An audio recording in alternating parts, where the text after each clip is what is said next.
Hello,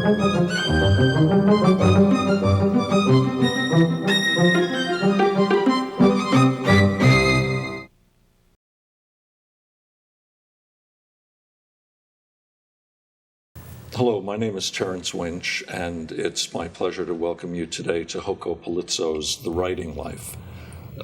We have as our guest today one of Ireland's leading poets, Eamon Grennan.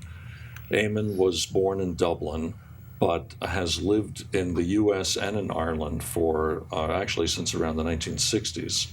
He taught at Vassar College in Poughkeepsie, New York, from 1974 to 2004. And is now Professor Emeritus at Vassar. Eamon is, because of his dual life in Ireland and America, has a transatlantic reputation in the literary world, and has won many prestigious awards, including a 2003 Lenore Marshall Poetry Prize from the Academy of American Poets for his book Still Life with Waterfall. He's also won a number of pushcart prizes, National Endowment for the Arts and National Endowment for the Humanities grants, not to mention a Guggenheim. In 2008, he was nominated for the Poetry Now Award for his collection Out of Breath. In 2010, Grey Wolf Press published Eamon's Out of Sight New and Selected Poems. His most recent book of poems is called There Now, which came out in 2015 from the Gallery Press in County Meath and will be coming out soon here in America from Grey Wolf. Eamon, welcome back to The Writing Life. It's great to see you. Thanks, Jerry. Good to be back. Yeah. Carry on. And I know that you're dealing with a tough cold today, so we'll try to get through this without taxing you too much. Okay. But I thought just to get things rolling on the poetry front, I would ask you to read the very first poem in your new and selected poems, Out of Sight. And because it seemed to me almost in many ways a quintessential Eamon Grennan poem. Okay. Yeah, it's a good place to start, and I put it at the beginning of the book for that very reason. It strikes a note of the person speaking and the world that's being seen by that person. Ballymoney is in the south of Ireland, in Wexford, on the sea. Facts of life, Ballymoney. I would like to let things be. The rain comes down on the roof. The small birds come to the feeder. The waves come slowly up the strand. 3 sounds to measure my hour here at the window. The slow swish of the sea, the squeak of hungry birds, the quick ticking of rain. Then, of course, there are the trees, bare for the most part.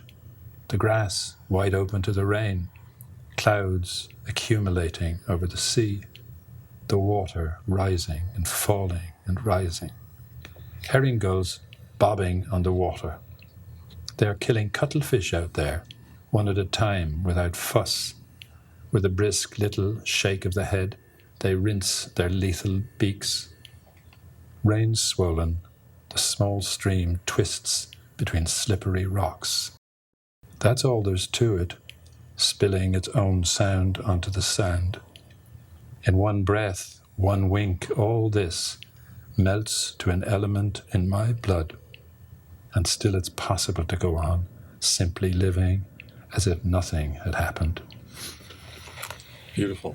Thank you. Thanks, Terry. Before we get more into your work and into and to have you read some more poems, I wanted to ask you a little bit about your own upbringing in Ireland, about which I don't know too much, and I think our viewers would be interested in that. I know I read somewhere that you went to a Cistercian boarding school. Right. But when I think of your work with its strong concern with the natural world, contrasted with the fact that you're from Dublin, which is a big city. I'm from New York myself, and my own work has none of that that great sensitivity to the natural world that you have. So it made me think, what was your upbringing like in Dublin, and did you have that kind of access to the natural world, and where did this all start, in other words, for you? It's a good question, because it digs back into the roots, and one doesn't always visit them. But in fact, yes, I was a Dubliner, but my father was a school inspector in the west of Ireland, in the Gaeltacht areas. Okay. And so he would take me on such trips, and then every summer we would go from very early on. 1947 is the first one I remember. So I was six years old then, into Carrow, and stay there. And so that was a kind of primary place. I don't think of it much. I've never written about it as such, but I do think that particular condition and those particular landscapes must have fed me and have been at the base of some of the passions I had. And then when I was much older, 1977 really, I went and found a place in the west of Ireland that felt like a coming back. And it wasn't that part of the world at all, the one I had gone to. It was the other side of Connemara. But it still felt like a coming back. And I stayed there and finally bought a little place there with my partner. And that has been my space ever since, as distinct from my Poughkeepsie space. Mm-hmm. Dublin sort of got elided in some way. The other fact of the matter would be that when I went to Rossgray, the boarding school in the monastery of Cistercians, I was surrounded by country. It was in the very, very middle of Ireland. And what age were you at that point? Between the ages of 12 and 18, 6 years of secondary school. So, excuse me, in some ways, those are the basics which I would find for any big engagement with the natural world. And then there's all sorts of accidents, you know. Were you one of a number of Four children? Yeah. Four of us. Where did you fall in that? Oldest. Oh, the oldest, yeah. Yeah, the one that's there for the slapping around all the time, right? Right. And your father, you said, was a school inspector. He was a school inspector then. What does then. that mean? Well, he went around inspecting schools. For their curriculum and that kind of thing? Yeah, for the curriculum, how they were run, etc., etc. I went with him for a few times. It was interesting. Did you learn Irish on those trips at all? No, not much. And I never have. I learned it in school. But it's one of my regrets is the fact of having very, very, very rusty Irish. And that's a pity. I regret that. What about your mother? My mother didn't have any Irish, and she was from Dublin. My father was actually from Meath. Okay. And what did your mother do? She was, she looked after us. Homemaker, as they say. Yeah. Okay, so you went to University College Dublin as an undergraduate, and then to Harvard University for your doctorate. Harvard, yeah. What was your doctorate in? In Shakespeare. Oh, Shakespeare. That's what I did, the history plays of Shakespeare. Oh, that's wonderful. And so that was what I did as a student. Really, was Renaissance stuff, and incidentally some Irish stuff. But it was really an involvement with Shakespeare and with Renaissance poetry that galvanized the stuff I had learned as a kid in boarding school, which was a deep immersion just out of sort of whim and loneliness, probably, in poetry, in the Romantics. Keats. So were you writing as a teenager? Well, yeah, I suppose I would say I started and then didn't. I went on a bit in university, around a magazine. And then when I went to Harvard and was a graduate student, I stopped entirely writing poetry. Didn't have time for it. But yet, ultimately, you, I think, achieved a really nice balance between the sort of academic, scholarly world and your creative life. It might seem like, it seems so. I didn't think too much about it. As usual, you rail against the shortness of time that you have for what you like to call your own work when you're a teacher. But at the same time, it's such a good profession, as I was understanding it, because it allowed you to immerse yourself, even if at an angle, in all that world, in the world of words, the world of poems, the world of poetry, the world of literature. And it was then I gradually developed a greater degree of engagement with modern poetry when I started to teach in Vassar, and with Irish poetry too. They went hand in hand in some ways. The sense of early. My early engagement as a student with Shakespeare and Renaissance poetry became fused in some ways with American poetry, which I loved and was learning, and finally also with Irish poetry, people like Kavanagh, people like Yeats, of course, and my own contemporaries. Yeah. Was that when you came to this country for graduate school? Was that your first serious visit to the U.S.? Oh, yeah, I'd never been here. You'd never been here before? I had relatives, of course, like the rest of us. Sure. In Boston, needless to say. My grand aunt, my grandfather's sister, and her extended family. That's great. Yeah. Southie was where I'd visit. But you adapted pretty quickly. I don't know if I ever have, I mean, I'm here. It's a curious kind of double life, back and forth. Now I spent 6 months there. Before I would always go. I hate to say it, I've in this country, but you pointed it out, really, 50 years now. And look at me, that's 2/3 of my life. Right. And at the same time, I feel a curious non-Americanness, if you like. Yes. But I don't feel a peculiar Irishness either. So but just except in normal ways. That's what I would say I am. But it became a kind of doubleness. You existed in this place and that place, and where were you, and how were you, and what I wrote from then on, when I started writing in the 70s, would have been out of where I was, which makes some sense of my last book's title. Do you know? There now. Yeah. Where now? Where yesterday? But that whole that description of your life in many ways is at the root of your work in many ways. I agree.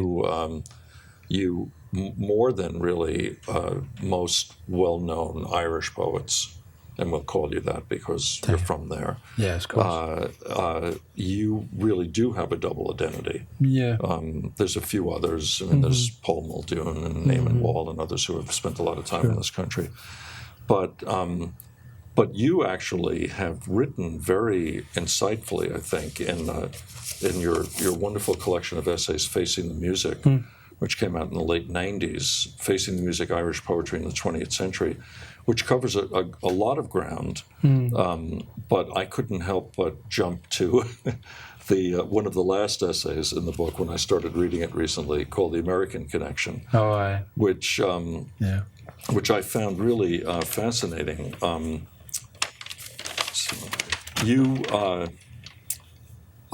One of the questions I was going to ask you was the proverbial, what would you take with you on if you were marooned on a desert island? Would it be a basket with, Elizabeth Bishop and Robert Lowell and Bushmills and Elizabeth Bishop and Lowell? Well, I mean, it's a fair question given your literary allegiances and your influences. Yeah. You obviously have a great love and reverence for some of the wonderful American writers of the last 100 years, as well as for the Irish tradition as well. Yeah, the modern tradition. And but one of the things that I loved about that essay that you pulled out for me in a way that I'd never seen in quite so focused a way before was the influence of American writers on Irish writers. I mean, Yeats and Whitman. Yeah. Who knew? Who knew? Yeah, right. I agree. I love that one, actually. Yeah, that was wonderful. Yeah, and there were a few others in there. I can't remember now some of the other examples, but I really enjoyed that greatly. Sure. And I'm wondering, what kind of response that got or feedback that got? Did you find Irish writers open to that analysis? Well, I had got the daggers out of my back fairly quickly, and there are very few wound marks. No, I found, those who read it, because it only came out in this country, were perfectly at ease with it, I think. It struck me as an indication of my own way of being a poet, because I went back to Ireland in 1977, 78. I took a free year from teaching and went back with my wife then, Joan, and our 2 kids, and we lived in Ballymoney. And but when I went back to Ireland, I brought my sack full of books, and they were American poets. So I went back to plug myself in there. This is how I read it now. To plug myself in there, but at the same time, I was plugging myself in to, I was already plugged into American poetry. So I was seeking some kind of cross hybridization, if that's a word, Yeah. And I feel that was hugely important to me. So much so that after a certain amount of time, you don't know where those influences come from. Yeah, sure. For me, I often said when I was younger, I'm an Irish poet who writes American poems, but I don't either. I don't. They wouldn't be necessarily identified as American poems, although I've learned things from Charlie Williams, for example, from Lowell, from Berryman, whom I love, and others who mightn't appear at all. Bishop might appear in what I do because of the same kind of visual fascination with what's around her. So. Yeah, absolutely. This whole question of the symbiosis between American and Irish writers, I think, is a really interesting one. When I look at, from my limited perspective, the universe of Irish writing in the last century, it seems like Yeats and Heaney are the really dominant figures, and yet what you're suggesting in this essay is that there's a lot of influence from outside that tradition that has the influences that have really affected a lot of Irish writers on the way they write. Agreed. And you don't really.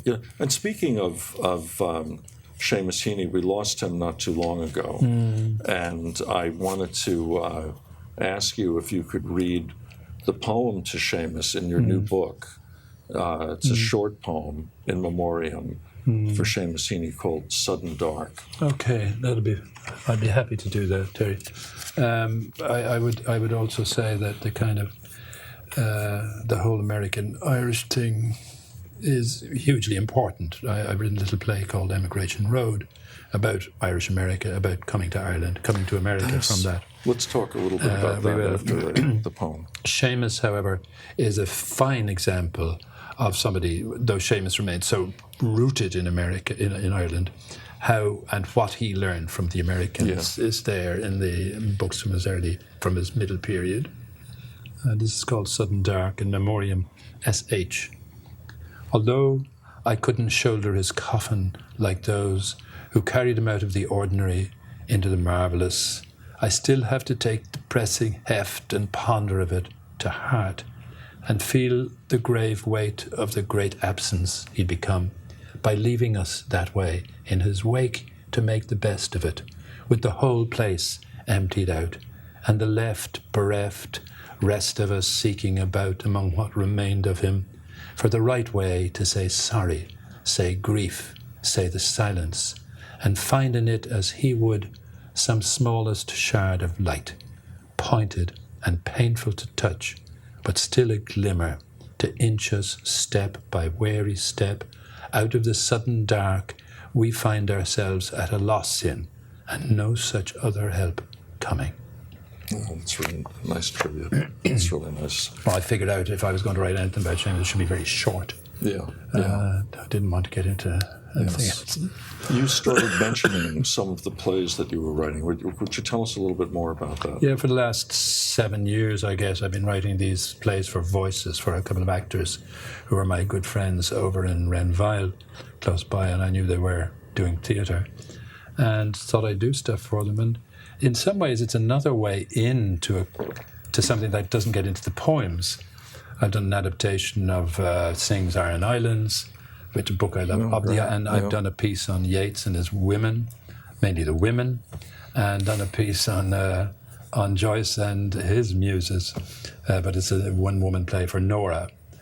And then I've done the documentary pieces, one on hunger, one on immigration, and I'm currently working for my sins on 1916.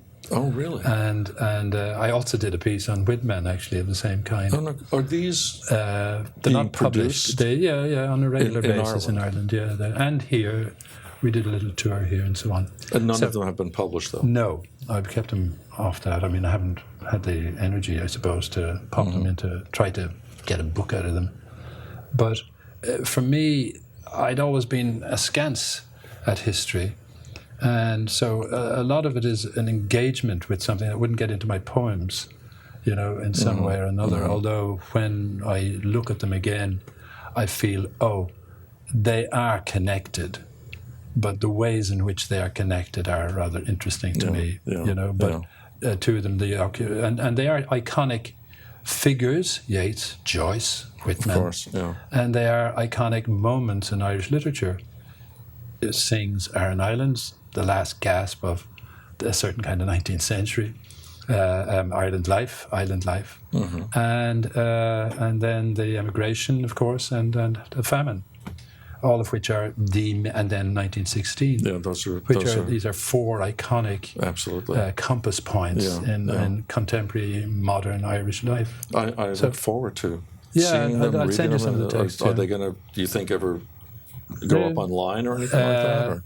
I'll work on it. Yeah, that'd be nice. It's good. I did want to ask you a little bit about. I don't know whether you saw or read Donald Hall's recent book, Essays After 80. No, I wondered about that, but because it's about time for me to. Well, it's interesting. He says in there, as I recall, I don't have anything in front of me, but he says in there that he has stopped writing poetry because poetry is really sex-driven. And he's a little bit beyond that now, because I think he's like 85 or something. He's thinking about Yeats. Well, I was thinking about Yeats, who did the Steinach operation, etc. But it was kind of poignant reading that because it's actually beautifully written, and you could probably rearrange some of that prose on the page and get a poem out of it. Yes. So I almost felt like writing him and saying, no, you actually are still. Let me turn these into verse, right? Right. But I was wondering now, not that you're anywhere near 80, Too near. how, since he has a point about the erotic in poetry and about that being part of the impulse behind poetry, and we don't have enough time, I don't think, to go into it, but you have written wonderfully about that erotic impulse in poetry, and even in the way that the line interacts with the stanza in a way that's almost sexual. Yeah, and the sentence, line and sentence. Yes, exactly, line and sentence, dance, yes. Yeah. And I'm just wondering, as you and I both are getting into our later years, yes, how you think about that element, and I'm going to be taking notes here on your answer. Yeah, I was going to say, you can take notes if you like, but I will be quite silent about that, really, given that this is for public consumption. No, I do think sex, death, huge drivers. Yeah. Sex is energy, really. Sex is life. And that's certainly part of the drive to get the thing right. It's a form of energy. Poetry is a form of energy. It seems to me, and it doesn't have to be directly about the sexual at all. To be still, I had a poem about the garbage men, trash men. Oh yes, that's one nice time, and a poet came into the class whose name is going to escape me, so I won't. And she's a lovely poet, an older woman she was, and she's dead now, just a couple of years ago. But she said, and I just read it about the garbage truck. And she said, "That's so sexy." Yes. And I thought, okay, that's about the fact that the drive of a poem has something to do. I wouldn't want to lose some of that in terms of poetry, of course. but because it's about really feeling for what is the energy driving the possibilities of expression. Yeah, You know? energy is eternal delight. Yeah, energy is eternal delight. Good old Blake. And expression is built into that. The possibility of turning the world into the word is that kind of action. Well, there are so many other topics, issues, etc. that You're I wanted. great. Yeah, the I way wanted to you talk. get at things. Well, there was so much more, but we are running out of time, and I wanted to ask you to read one more poem. Again, kind of, I think, quintessential Eamon Grennan poem, although with a little more edge to it. I think it's called Rats, and it's from the new book. And you write a lot about animals. You write a lot about birds. Usually I'm kinder to them You're kinder. than I am to the poor rats who live sometimes, or at least visit the attic over my head where I sleep in the west of Ireland. Rats.